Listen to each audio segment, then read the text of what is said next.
Assalamualaikum warahmatullahi wabarakatuh. Saya Ana Olivia dengan NIM B1210272. Di sini akan mempresentasikan mengenai artikel yang berjudul Strategi Diversifikasi Mengurangi Risiko dan Meningkatkan Pertumbuhan Perusahaan untuk memenuhi tugas manajemen strategi kelas D. Yang pertama adalah definisi strategi diversifikasi. Diversifikasi merupakan usaha yang dilakukan perusahaan untuk menganeka-ragaman produk atau jasa dengan jalan menciptakan produk atau jasa baru agar sesuai dengan selera dan kebutuhan konsumen sehingga dapat meningkatkan penjualan. Strategi diversifikasi ini penting dalam perusahaan dikarenakan untuk mengurangi resiko. Dengan memiliki berbagai produk, perusahaan dapat mengurangi dampak negatif jika salah satu produk mengalami penurunan penjualan. Yang kedua, meningkatkan pertumbuhan. Memasuki pasar baru atau meluncurkan produk baru dapat membuka peluang pertumbuhan yang lebih besar. Yang ketiga, meningkatkan profitabilitas. Diversifikasi yang berhasil dapat meningkatkan pendapatan dengan memperkenalkan produk baru yang lebih menguntungkan. Yang keempat, memanfaatkan sumber daya. Perusahaan dapat memanfaatkan keahlian dan sumber daya yang ada untuk memasuki industri baru. Selanjutnya, pihak-pihak yang terlibat dalam diversifikasi. Yang pertama, manajemen perusahaan. Manajemen memiliki peran kunci dalam merumuskan dan mengimplementasikan strategi diversifikasi. Mereka bertanggung jawab untuk menganalisis peluang pasar, mengevaluasi risiko, dan mengambil keputusan strategis mengenai unit bisnis baru yang akan dibuka. 2. Pemegang saham. Pemegang saham berperan penting dalam mendukung atau menolak strategi diversifikasi yang diusulkan. Yang ketiga, karyawan. Karyawan di berbagai tingkatan juga terlibat dalam proses diversifikasi, terutama dalam hal penerapan strategi baru dan pengembangan produk. Mereka mungkin perlu beradaptasi dengan perubahan struktur organisasi dan budaya kerja yang dihasilkan dari diversifikasi. Yang keempat, pemasok dan mitra bisnis. Pemasok dan mitra bisnis dapat terpengaruh oleh diversifikasi karena perubahan dalam rantai pasokan dan hubungan bisnis. Kerjasama dengan pemasok baru atau pengembangan produk baru dapat memerlukan penyesuaian dalam hubungan ini. Yang kelima, konsumen. Konsumen adalah pihak yang paling langsung terpengaruh oleh diversifikasi produk. Perubahan dalam penawaran produk dapat mempengaruhi preferensi dan kepuasan pelanggan, sehingga penting untuk memahami kebutuhan mereka dalam proses diversifikasi. Yang keenam, regulator dan pemerintah. Dalam beberapa kasus, regulator atau pemerintah dapat mempengaruhi keputusan diversifikasi melalui kebijakan dan regulasi yang berkaitan dengan persaingan usaha, akuisisi, dan merger. Situasi yang mendukung penerapan strategi diversifikasi antara lain: yang pertama, tidak ada lagi peluang pertumbuhan untuk produk atau pasar saat ini. Ketika perusahaan telah mencapai batas maksimum dalam pertumbuhan produk atau pasarnya, diversifikasi menjadi pilihan strategis untuk mencari sumber pendapatan baru. Dalam kondisi ini, perusahaan mungkin menghadapi stagnasi penjualan atau bahkan penurunan. Yang kedua, lingkungan pasar yang sangat tidak stabil. Lingkungan pasar yang tidak stabil seperti fluktuasi ekonomi, perubahan regulasi, atau perubahan preferensi konsumen dapat memicu perusahaan untuk melakukan diversifikasi. Dalam situasi ini, diversifikasi berfungsi sebagai strategi mitigasi risiko dengan cara mengurangi ketergantungan pada suatu pasar, memanfaatkan peluang di pasar berbeda, meningkatkan fleksibilitas. Yang ketiga, dampak fluktuasi penjualan atau laba. Fluktuasi dalam penjualan atau laba dapat mengancam stabilitas finansial perusahaan. Dalam hal ini, strategi diversifikasi dapat membantu dengan cara memiliki beberapa lini produk atau layanan. Perusahaan dapat menyeimbangkan fluktuasi pendapatan dari satu produk dengan pendapatan dari produk lainnya. Yang kedua, diversifikasi membantu mengurangi risiko kebangkrutan dengan menciptakan aliran pendapatan yang lebih stabil dan beragam. Yang ketiga, dengan menawarkan berbagai produk, perusahaan dapat menarik lebih banyak pelanggan dan meningkatkan pangsa pasar meskipun salah satu lini produk tidak berkinerja baik.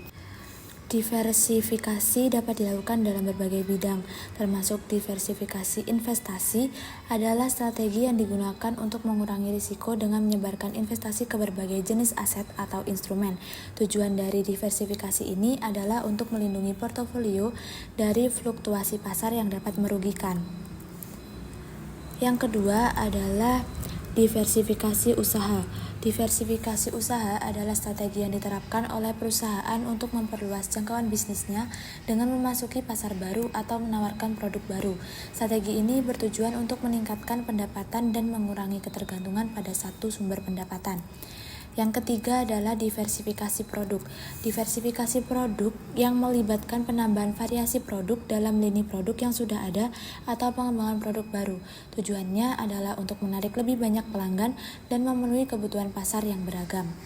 Strategi diversifikasi produk melibatkan beberapa langkah penting untuk memastikan keberhasilan peluncuran produk baru.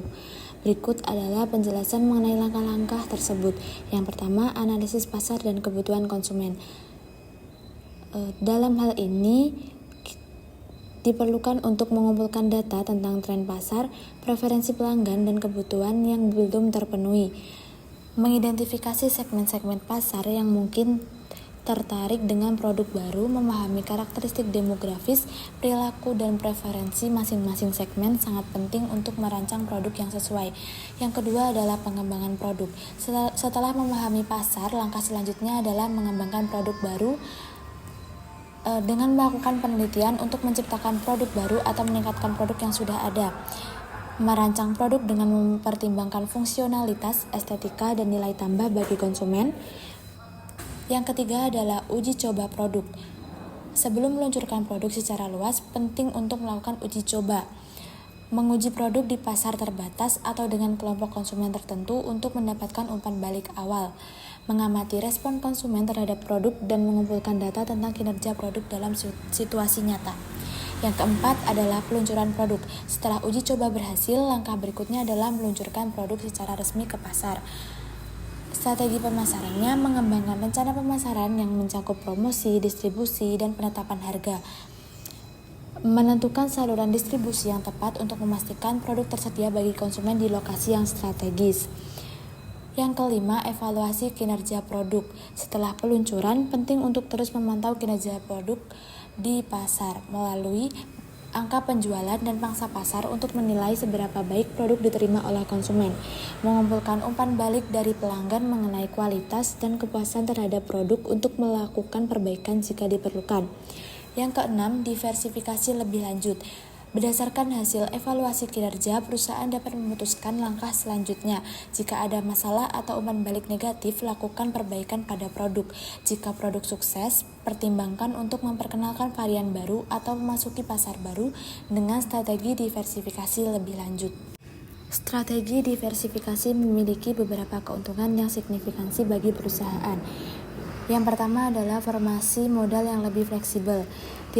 Diversifikasi memungkinkan perusahaan untuk mengalokasikan modal ke berbagai lini produk atau pasar sehingga menciptakan formasi modal yang lebih fleksibel. Dengan memiliki berbagai sumber pendapatan, perusahaan dapat tidak bergantung pada satu sumber pendapatan saja, sehingga jika satu lini produk mengalami penurunan, pendapatannya dari lini lain dapat menutupi kerugian tersebut. Yang kedua, menciptakan dan memperluas keunggulan dari kekuatan pasar yang dimiliki. Diversifikasi dapat membantu perusahaan memanfaatkan kekuatan yang sudah ada untuk memperluas keunggulan kompetitifnya. Hal ini mencakup perusahaan dapat menggunakan infrastruktur jaringan distribusi dan keahlian yang sudah ada untuk mendukung produk baru sehingga mengurangi biaya dan resiko. Yang ketiga, memperluas kelebihan aset khusus perusahaan bagi berbagai sumber daya. Diversifikasi memungkinkan perusahaan untuk memanfaatkan aset khususnya dengan cara yang lebih efektif. Keuntungan ini meliputi dengan beragam produk perusahaan dapat melakukan inovasi lebih mudah dan cepat karena pengalaman dan pengetahuan dari satu lini produk dapat diterapkan pada lini lain. Selain memberikan keuntungan bagi perusahaan, strategi diversifikasi juga memiliki kerugian. Antara lain, yang pertama mengganggu fokus manajerial dan operasional sehingga mengurangi efisiensi dan efektivitas perusahaan. Yang kedua, kesulitan dalam pengambilan keputusan dan alokasi sumber daya yang efisien antara berbagai unit bisnis yang pada gilirannya dapat menghambat pencapaian tujuan perusahaan. Dana mungkin dialokasikan ke divisi yang kurang efisien yang dapat mengakibatkan kerugian lebih besar dibandingkan jika perusahaan beroperasi sebagai entitas tunggal. Keuntungan dari diversifikasi cenderung menurun setelah mencapai titik tertentu. Mungkin itu yang dapat saya jelaskan dalam artikel saya Apabila ada kurang lebihnya saya mohon maaf. Sekian, wassalamualaikum warahmatullahi wabarakatuh.